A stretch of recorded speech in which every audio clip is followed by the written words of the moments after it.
Hare Krishna. I'm very honored to be present here and speak in front of the learned and spiritually advanced audience. So the title of my small talk is The Music of Srila Rūpa Gosvāmi's Poetry. And the music I'm talking about is not the music of where we are playing with notes and musical instruments, but we are playing with sounds. Yeah? So in that regard, there is one interesting verse in Chaitanya Charitamrita. Okay. Kim kavyena kavestasya kim kandena dhanushmataha parasya hridaye lagnam na ghurnayati yat chiraha. What is the use of a bowman's arrow or a poet's poetry if they penetrate the heart but do not cause the head to spin? You'll probably know who spoke this verse.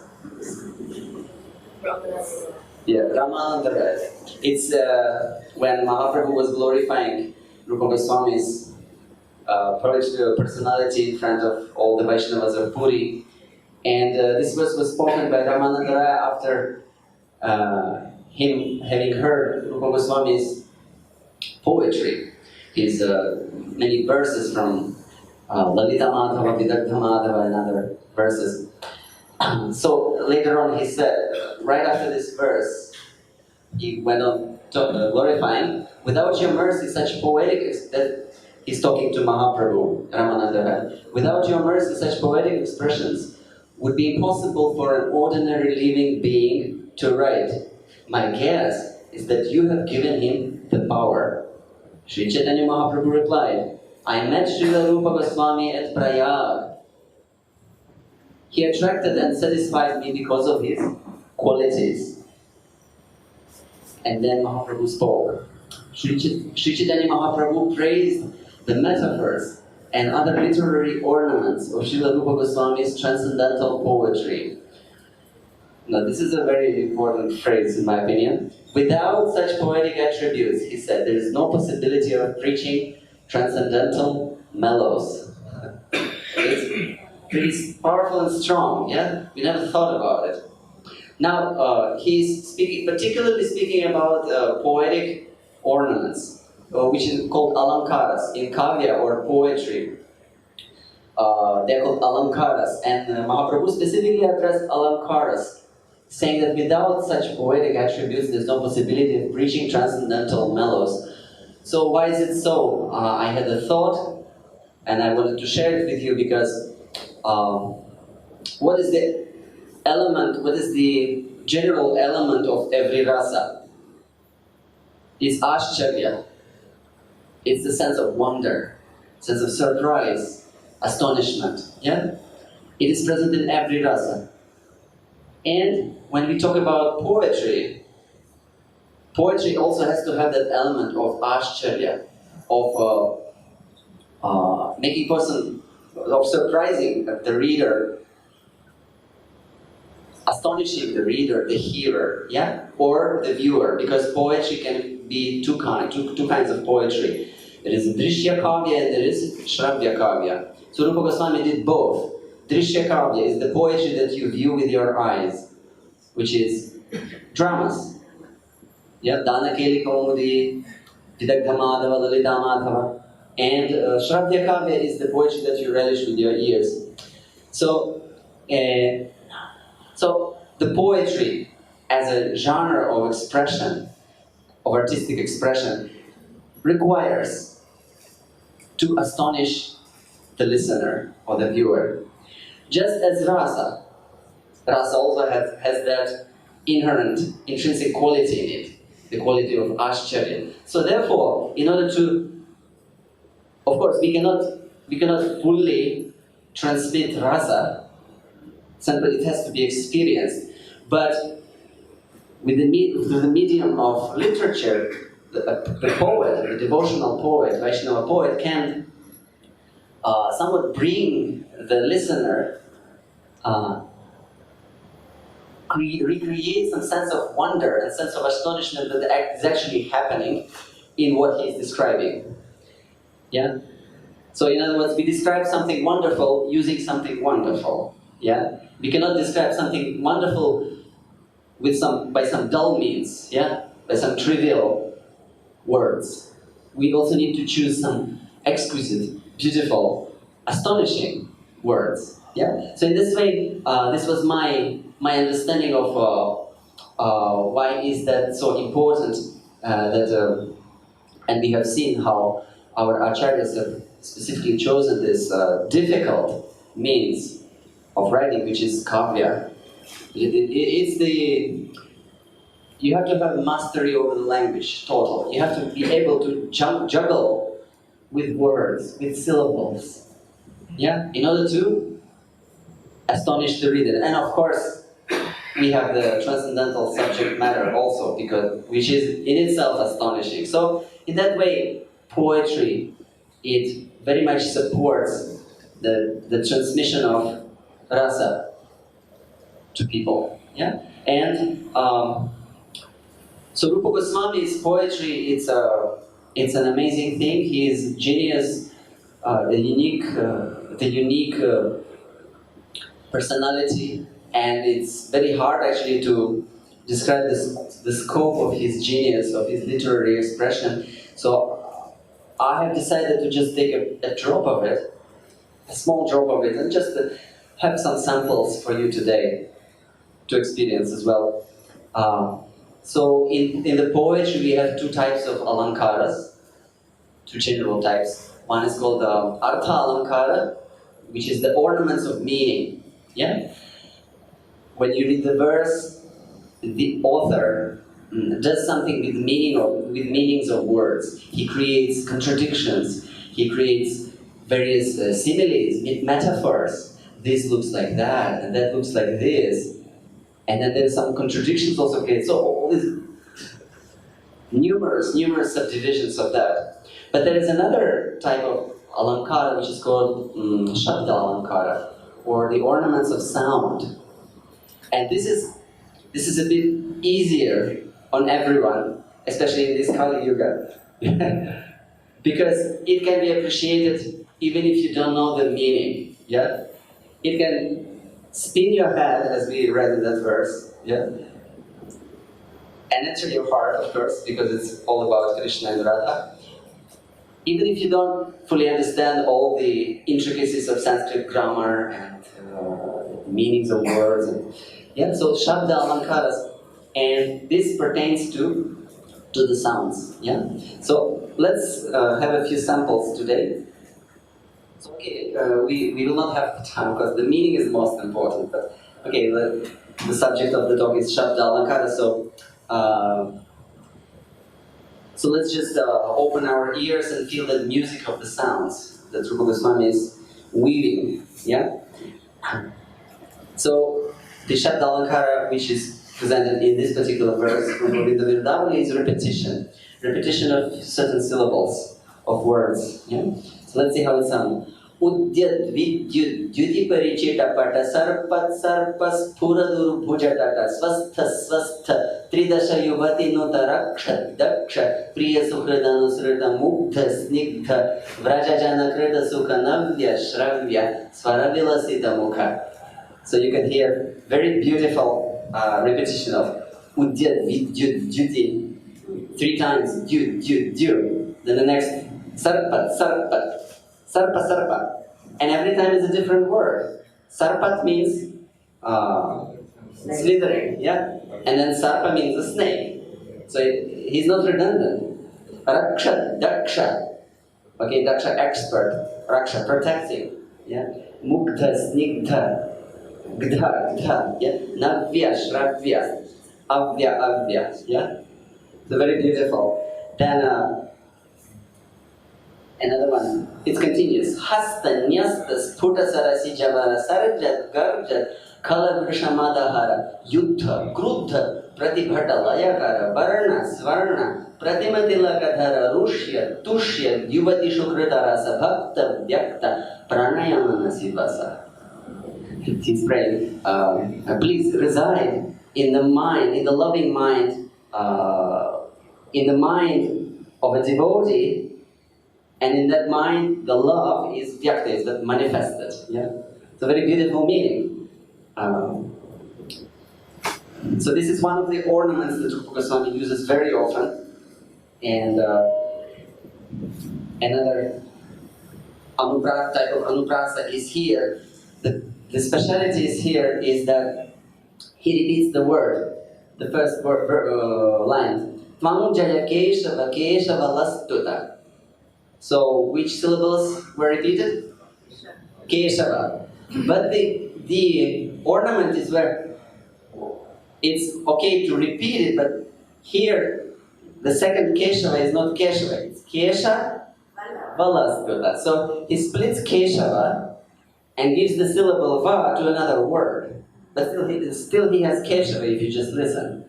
So then it goes also, it's a kind of where the ornament of sound and ornament of meaning meet. Yeah? Already here you have different meanings he's playing with.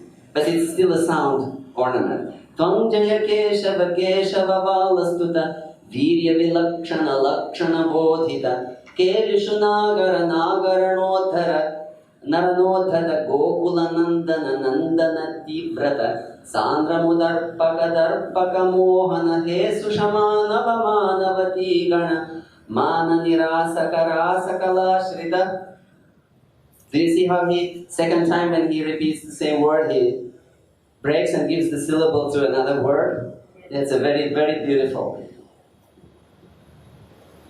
Sastana Gaurava, Gaurava Dhubrida, yeah, Gaurava, like greatness, or, the large size, then the Gaurava Dhubrida, that is already Gaurava Dhub, yeah? The golden complexioned young ladies. So, Kunja Satoshita Toshita Yodvata Rūpa Bharadhika Radhika Yarchita. Bharadhika, and then we have Radhika. Rūpa Bharadhika, in other words, Krishna, whose beauty, Rupa, is Bharadhika. The amount of his beauty is very large, yeah? In other words, he's very beautiful, yeah? And then we have that from Bharadhika, very great amount, yeah? But then we see Radhika there. So then it becomes Radhika. Radhika Yarchita, worshipped by Radhika. Biru vilambita lambita shekhara Kenikula lasala lasalochana roshama daruna daruna danava Muktida lokana lokana maskrita. Again, lokana. Muktida lokana, whose eyes give liberation, yeah? And then lokana maskrita. He is bowed by people, yeah? Loka na. So again, very amazing. And doesn't it bring astonishment to the mind when you start listening to it and then you start realizing what Rūpa Gosvāmī is actually doing with words? Then there is also, if you're aware in Sanskrit poetry, there are meters, yeah? So the measurements of lines, yeah? And in this particular verse, Rūpa Gosvāmī has all the syllables short. We call them laghu. Yeah? We have long syllables and short syllables. So all the syllables here are long. Not a single, short. Not a single long syllable. So it's a Gaudiya Vaishnava origin of rap music, maybe. So here we have, I'll try to perform it for you. I'll need to switch the screen on time. Charana chalana hata charata shakataka rajaka dalana vashagata parakataka natana ghatana lasa dagavara kataka sakanaka marakata mayana vakataka kapata rudita nata dakathina padadaka vigatita dadigata nividita sushakata Ruchitulita purata patala ruchira pata khatita vipula kata kutila chikura kata ravidu hitrini kata luthada jarata jata vitapani chira vata tata patutara nata nijavilasita hata vichatita suvikata chatula danuja ghata jayayuruti shashata. Like a machine gun. Like a machine gun. And even if you don't understand anything, if somebody tells you it's a poetry in this ancient Sanskrit language, I think the reader will have his head spinning. Yeah, because Sanskrit is a language you can really stretch it. Yeah? So it's beautiful. And it's praising Krishna, who is Shaka, who is a transcendental cheater among the Braja girls. Yeah, Jaya Yuvatishu Yuvatishu Shata. It's amazing. And